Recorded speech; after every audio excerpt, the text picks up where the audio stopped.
let's kind of talk about the new recruiting calendar changes. We've touched on the types of events that people need to kind of be aware of, which are the sanctioned, non-scholastic, the scholastic, and camps. So just parents be aware that when you're going to a camp or any of these events, that they are either sanctioned or non, so you know you're getting yourself into. But now with the recruiting calendar changes, how that affects when those events are going and when coaches can actually go to those events and watch you, and maybe we touch on that a little bit. Yeah, absolutely. So this is a really important thing to touch on.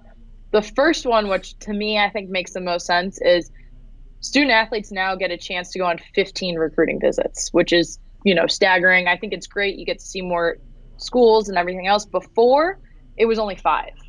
So Jeez. we tripled the amount of official visits that you can take. And just to point out really quickly for any athlete out there, an official visit is when a coach asks you to go see their program, and then the school is actually paying for, your travel, your hotel, and Mm-hmm. everything else. And they are hosting you as a recruit on that official visit.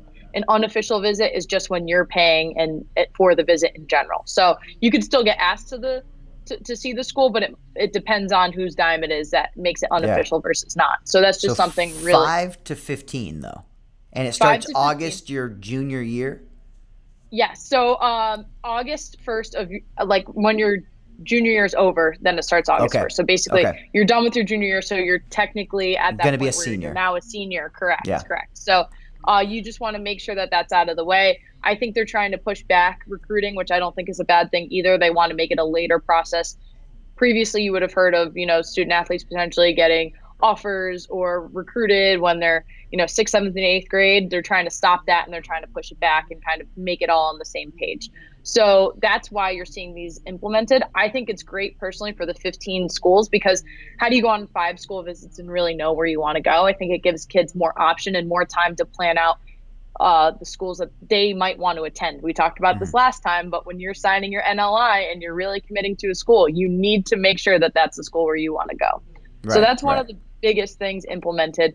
And then the next one that I think is important to just note is that the recruiting calendar in general, like, has changed. Mm-hmm. Typically, there were 3 recruiting trips allowed by coaches in July, recruiting weekends in July, and it's narrowed down to 2. So Okay. those have changed, which is a little bit different. And they've also opened up 2 weekends in June, which has not, we haven't seen that before. And then the April period still stays the same. So there's a couple different things.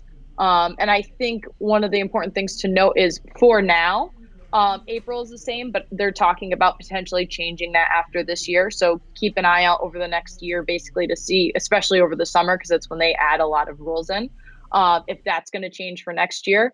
And then also for Peach Jam, because it's in the July period, college coaches will still be allowed to attend the Peach Jam. So that's good for the players going through the whole process right now.